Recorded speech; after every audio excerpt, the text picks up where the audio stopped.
Suddenly, one day, in the house you have lived in for decades, a mysterious gap suddenly appears. Congratulations, you have entered the large backroom space, divided completely randomly. Here, there are only yellow-papered walls, carpet, and fluorescent lights illuminating the otherwise empty room. The man was surprised. He walked along the hallway, saw a figure, and called out, but there was no response. He looked through the doorway. Here, there are only yellowed walls and damp carpets, an empty room filled with white light. The male lead seemed to discover danger and ran away in panic. If you hear anything wandering around nearby, you should be very careful. It must have heard you too. On the screen, creatures with scary faces suddenly appeared. Mary was confused and wondered who they were. Clark calmly replied that this was the place that created them. The latest 2026 horror blockbuster, produced by James Wan, has officially been released. The film will take you to explore the concept of the backrooms that once caused a stir. The male lead's name is Clark, who is an aspiring architect. However, his broken marriage and alcoholism caused his career to completely collapse. He had to change jobs and open a cheap pirate-themed furniture store. This store is named Captain Clark's Ottoman Empire, but because the store continuously lost money, he fell into debt. Every week, he regularly sees his psychologist Mary. He constantly talks about his failed marriage and regrets in life. Dr. Mary herself also carries trauma from her childhood. Her mother suffered from schizophrenia and always used newspaper to cover every window in the house. She forbade her from leaving the room. It can be said that her childhood was filled with fear and loneliness. In this society, it seems that every adult is having to bear all kinds of trouble in the world. In recent days, something very strange happened at Clark's furniture store. Apparently, he turned off all the power after work, but his electric bills have suddenly increased inexplicably. He checked every line but still couldn't find the cause. Sometimes at night when there is no one around, the fluorescent lights automatically light up. Clark had no choice but to invite an expert to check on the spot. As a result, they discovered an extremely mysterious circuit. What does this circuit actually connect to? Perhaps this is the reason why electricity bills have increased rapidly. That night, Clark decided to stay overnight at the store to watch. He was watching TV when suddenly the power went out. Just then, the light bulbs on the ceiling began to flicker continuously. Clark cursed silently, then went to check the circuit. He angrily waved his hand and cut off all power. Who would think that from behind the wall, a ray of light would shine? This ray of light appears and disappears, looking extremely mysterious. As Clark nervously approached, he didn't seem to see any gaps in the wall. Suddenly, the warehouse wall seemed to soften. Clark lost his balance and slid through it. He fell into an extremely strange yellow space. This place is covered with yellow-papered walls that stretch endlessly. The floor is covered with a monotonous beige carpet. The middle of the room was filled with messy furniture. Clark tried reaching out to touch the wall. He discovered he could actually pass through it easily. After going back and forth a few times, the doubt in his heart grew even greater. He had absolutely no idea what the hell was going on. So Clark decided to delve deeper into this beige room. Unexpectedly, this place is a series of rooms stacked on top of each other endlessly. In front of him, two turns quickly appeared. One path has an upside-down forest sign. The other way has a simple door. Clark didn't dare step into a dark place without lights, so he approached the other door. Right at the corner is a dead bird. Looking at the blood splattered on the wall, it probably hit the wall and died. Clark was in a nervous and anxious mood as he walked through the door. Along the wall are several chairs lying sideways. At that moment, there was suddenly a loud noise from afar. The noise sounded just like a radio. Clark nervously walked over to check. Sure enough, he saw a figure standing at the end of the hallway. He called out, but there seemed to be no response. The eerie silence left Clark stunned and confused. He mustered up the courage to step closer, but it turned out to be just a human-shaped sign. Behind the mannequin is a power line. The end of that long wire led to a fairly high position on the wall behind the second door. There is also a cluster of surveillance cameras hanging there. Clark reached out and touched the black door panel. He realized this passage was sealed. Just as he was about to turn around and leave, Clark suddenly discovered a black object emerging from the gap. He carefully felt the wall. Sure enough, a secret door appeared. Behind it is an extremely small and narrow tunnel. That black thing turned out to be a flattened backpack. Inside was the business card of an engineer from an unfamiliar research institute. Clark had never heard of this name before. He crawled all the way into the tunnel and called out loudly. The scene ahead seemed to be just a long, endless path. Luckily, this tunnel is not too long. Clark quickly gave up. In the room, there was a purple chair lying on its side. Next to the chair is a deep square well. There was also a pair of men's shoes and a pair of slippers. These things were all stuck into the solid ground at a strange angle, and underneath, that deep well is filled with furniture. Looking at it with the naked eye is impossible to tell how deep it is. At this moment, the radio waves outside suddenly went silent. The strange silence made Clark panic. He nervously approached the small doorway, calling out to see if anyone was there. Suddenly, a loud thumping sound rang out. The space behind seemed to vibrate violently. Clark was startled. He turned around with an extremely frightened face. Clark didn't have time to clearly see what that terrible thing was. He could only act on instinct and run away in another direction. He quickly climbed up the trapezoidal slope, opened a small square door, then crouched and crawled inside. Clark quickly closed the door tightly.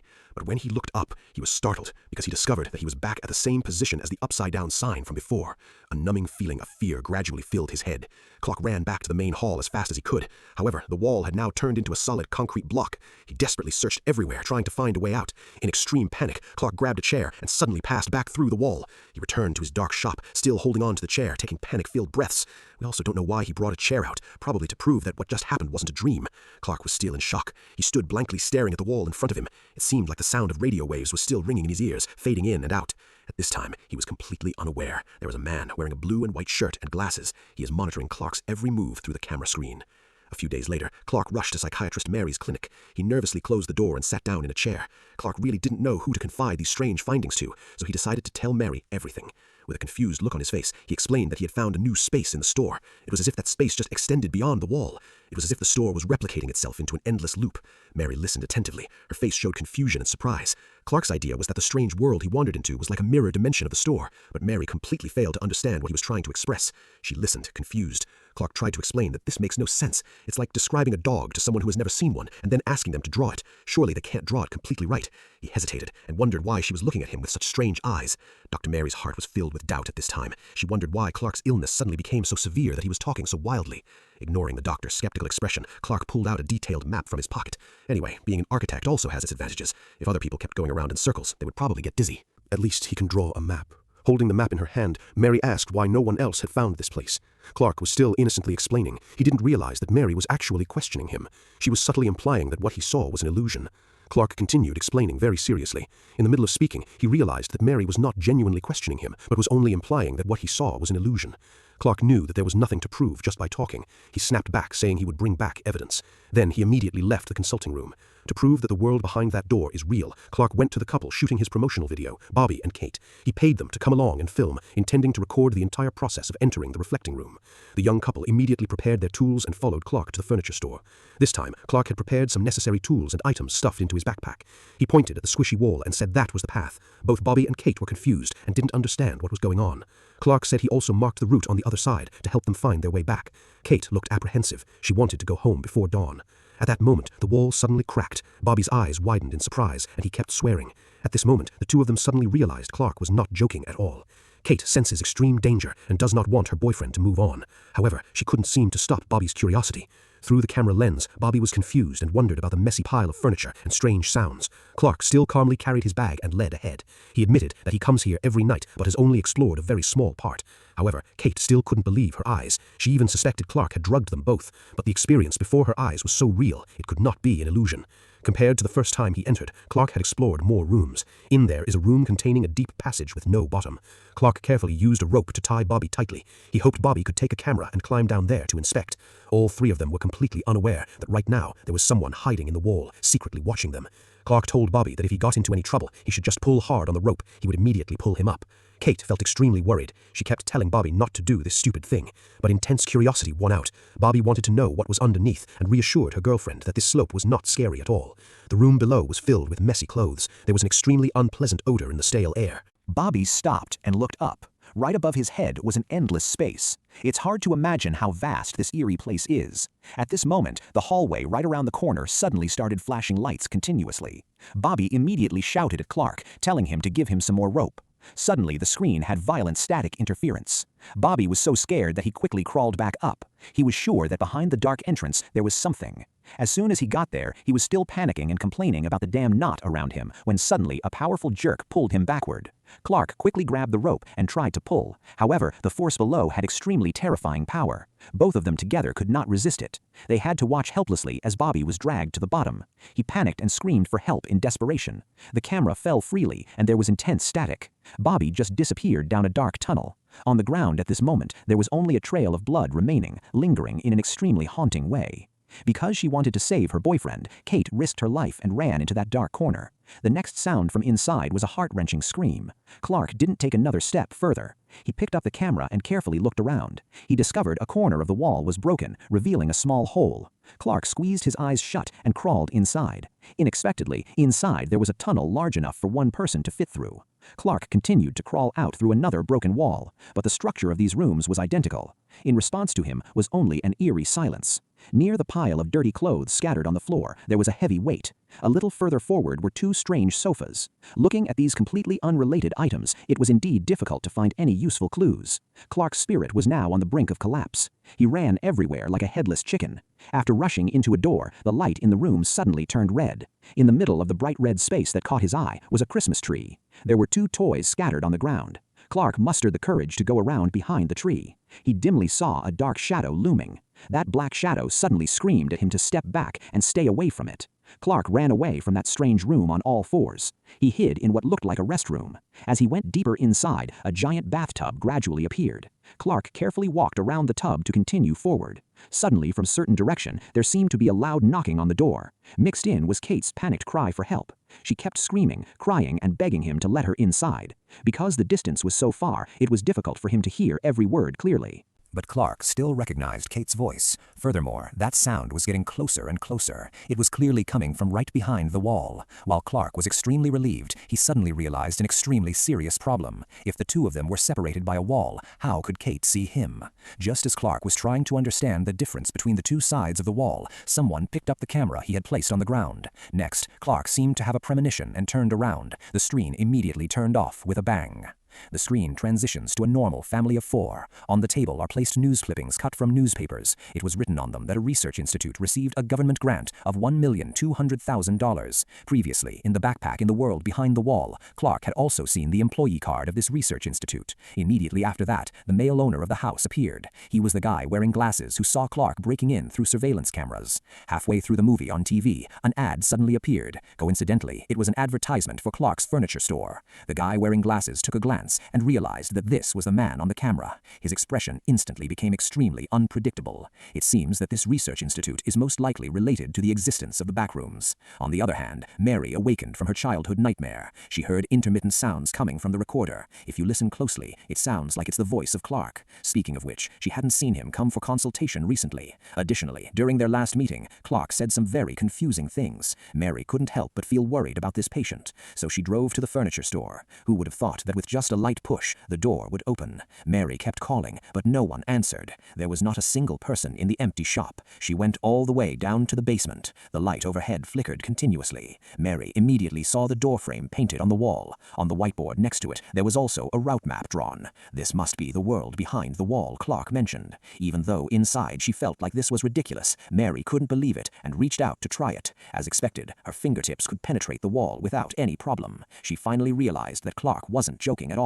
If she could suppress her curiosity, she wouldn't be the main character of a horror movie anymore. So Mary did not hesitate too long and went straight into the world behind the wall. This place was different now than when Clark first entered. All the furniture piled up in the room was gone. Only the upside-down sign was left standing alone. As Mary continued to go deeper inside, scattered pieces of furniture gradually appeared. Furthermore, she also discovered that there were drawings on the wall. At first glance, it seems like this was drawn by Clark's own hand. In the center of the drawing is a giant pirate with a strange shape and wide-open mouth. He was reaching out to grab a small person who was trying to escape through a small window. The next second, a familiar voice rang out from behind Mary. That was Clark. He appeared from behind a wall and answered her question. Then a strange noise rang out, and Mary was startled and frightened. Clark signaled Mary to keep quiet. The lights in the hallway not far away flickered frantically. Then the space was completely plunged into darkness. Clark suddenly grabbed Mary's neck from behind. After losing consciousness, Mary returned to her childhood nightmare. Her mother was sent to a mental hospital. She hid alone in that house. As each minute and second passed, the house became less and less like a home. It was like a terrifying cage meant to trap her tightly. It took a long time for Mary to wake dimly and remember where she was. The scene before her eyes immediately surprised her. Clark was calmly arranging dishes on the dining table. The scary thing was, there were two extremely strange figures around. They were completely motionless, their facial features so deformed and exposed that if she didn't look closely, she would mistake them for just mannequins. Mary was confused and asked Clark who these people were. Clark calmly explained that it was this evil space that created them, or rather, it was trying to recreate their memories. Somewhere in real life, there was a person wearing a striped shirt, but when he was remembered by this place, his appearance was slightly distorted, similar to the image of a man in a wheelchair with a lamp. Clark is convinced that every room and structure here is actually the world's mistaken memory of itself. From Clark's words, it can be inferred that the Backrooms is a space with a vast awareness and memory. Once a normal person accidentally falls into this place, it will store you, your appearance, actions, fears, and even your personality will be copied by it. It then holds these in place until you become part of the space. The Backrooms do not have the ability to create, but only the ability to remember. The more often it remembers or reproduces the same person or memory, the more fixed and rigid that image becomes. Eventually, these strays will just turn into entities wandering endlessly in the hallways. They constantly repeat the same action over and over and are completely unaware of themselves. Saying this, Clark took a knife and stabbed it straight into the neck of the man in the striped shirt, but he remained completely motionless. Clark looked at Mary and said that must feel extremely comfortable. He explained that these entities have no thoughts, no pain, no ego, and no fear. They simply exist there, just like furniture. As soon as Clark finished speaking, he used one hand to rip open the stomach of the guy in the striped shirt, but inside there was no flesh, blood, or internal organs. The torn belly looked like a sweet piece of cake, and Clark placed it on Mary's plate. Next, he opened the refrigerator to find side dishes, and out of the corner of her eye, Mary saw Kate's severed head. It's not difficult to see that Clark, who has been here for a long time, has been assimilated by this space. At this time, Mary was extremely panicked and begged Clark to let her go. She pleaded that she just wanted to help him, and as long as he told her what he needed, she would do anything. However, Clark replied that he just wanted her to admit he hadn't done anything wrong. Then he wanted to tell the story from the beginning, starting with the night he was kicked out of his own home. It turned out that Clark wanted Mary to pretend to be his wife to recreate the scene of the couple arguing. Then Mary would use his wife's tone to forgive him. However, before starting, Clark expressed dissatisfaction with Mary's appearance, so he took the knife and approached the female entity standing behind them, using force to peel off her hair. Next, he put this wig on Mary, who was in extreme panic. Now she looked more similar to his wife, Barbara. Clark started apologizing for breaking the glass and waking her up. Clark's attitude changed dramatically. He immediately fell into character. Every expression on his face seemed to take him back to the night of the heated argument with his wife. Reluctantly put in this situation, Mary also had to cooperate and play along. Clark angrily spoke close to her. He started talking about how he stopped to drink a few beers, then loudly complained that he had to pay for everything in this house, from her going to school to the roof over her head. For her, everything came from his money. Mary endured Clark's unreasonable criticism, but in the end her emotions completely exploded. She angrily threw the wig off her head and began to protest. She told him that the real reason his wife left was not because he drank alcohol, or because he came home in the middle of the night, nor was it because of his anger, but because he always whined. She said, "Nothing was ever your fault, right? When you drank a lot, you blamed it on work. When you hated your job, you blamed the whole world. When you were kicked out of the house, you could only blame your wife." Hearing this, Clark's harsh attitude suddenly vanished. He asked her how he could fix it. Mary bluntly replied that she didn't know. Clark suddenly burst into tears. He confessed that he never wanted to leave this place. Only here could he escape the troubles of reality.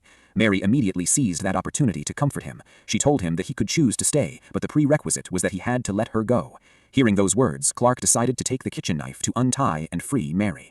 Suddenly, the headless police officer in the corner suddenly rushed forward like crazy. An ear-splitting scream rang out from the dark room door. Next, a giant sea monster appeared. Clark immediately introduced Mary to it as their therapist. He also added that she told them they didn't need to change anything. As soon as Clark finished speaking, the pirate lifted him up into the air, exactly like the image in the mural on the wall. It opened its mouth and bit into his neck. As we mentioned earlier, Clark's furniture store has a pirate theme. When filming the promotional video, he also dressed up as a pirate, so we can boldly speculate that this pirate monster is actually Clark. It is the embodiment of his damaged ego and personality that has been avoiding reality for so long. It is a collection of all his negative emotions, except it has been turned into a tangible monster by this space. Mary took advantage of the chaos to escape. However, the terrain here was extremely complicated, and for a time she was completely unable to find a way out. She could only run away in panic. At first, the pirate monster quickly chased after her. In an emergency, Mary risked her life to squeeze into a narrow passage. Because the pirate's body was too big, he got stuck in the doorway. He could only use force to ram into the door panel. Mary looked around and speculated that she had reached the edge of this place. She climbed up the only ladder, opened the hatch, and crawled into the space above her head. Unexpectedly, Mary happened to return to the furniture store. She immediately rushed towards the main door, but discovered that the front was sealed. Even more unlucky, the pirate monster had also caught up. Mary conveniently grabbed a coat hanger to protect herself. She hit the pirate's shins hard as the frame zoomed in on the monster's frontal view. It can be said with certainty that it is Clark's monsterized form. When Mary turned around, she tripped over a human-shaped sign. Unknowingly, she accidentally activated some mechanism that caused the surrounding air tanks to suddenly spew out blinding white smoke. After inhaling the smoke, Mary's consciousness became blurred, her legs gave out, and she collapsed to the floor. Monster Clark took that opportunity to rush forward and pounce on her. In a moment hanging by a thread, Mary pulled out a stone she carried with her. This was the only treasure her mother had left her. Now, it became an extremely effective self-defense weapon. She aggressively smashed the rock into Monster Clark. Mary quickly got up and crawled through the front exit, while the pirate was stuck outside and couldn't get in. Mary looked deeply at Clark, who was struggling in pain, then decisively walked forward. Unexpectedly, a person wearing protective gear suddenly appeared, blocking the way. After a chaotic collision that caused Mary to collapse, the people wearing protective gear turned to ask if their teammate was okay. They were completely confused and kept wondering who this damn woman was. It seems that the disappearance of Kate and Bobby's group had also attracted the attention of the outside world. The rescue team helped Mary leave the furniture store, though her vision could not be restored right away. She could only vaguely see the person in front of her wearing a blue and white shirt. Not long after, Mary was taken to a special research institute. Here, a man wearing glasses named Finn appeared. Through conversation, we learned that this place was originally a medical company that researched nuclear magnetic resonance, but when they accidentally discovered the world behind the door, they turned their attention to researching low magnetic distortion systems. The goal was to find endless storage space to solve the problem of depleting Earth's resources. With years of dedication and no progress, they hoped Mary would assist with the investigation. When Mary asked if she would be released, Finn coldly replied that the decision was not within his authority. In the end, Mary was unable to escape. Her memories and body gradually became part of the Backrooms. The movie ends with a tragic conclusion, where all the characters are trapped inside. So what exactly are the Backrooms? In 2019, a netizen posted an extremely strange photo of an empty room. The walls of the room were stained yellow, with damp carpet, and an endless space with an unsettling view that unsettled many people. Other netizens began to weave stories from that photo. They said that if you accidentally clip out of reality in the wrong place, you will end up in the Backrooms. As a result, the Backrooms, a concept created collectively by netizens, became a pop culture phenomenon. One person writes about a level of space, another invents a monster, one person draws a picture, another turns it into a short film. The more it was expanded, the more it grew, and eventually formed the massive Backrooms universe it is today. And in the movie, the outer structure of this place is set up as a multi-dimensional maze, located in the space between reality and nothingness. It is made up of memory fragments of real space. Here, all time, space, and physical laws are completely chaotic. But deeper down, this place refers to an inner maze that embodies repressed psychological trauma. Clark's refusal to leave proves that he chose to escape reality and then was swallowed by the darkness of his soul. The Backrooms are essentially prisons that imprison the ego. The chaotic, repetitive space symbolizes the struggle of modern people to find their true self. The movie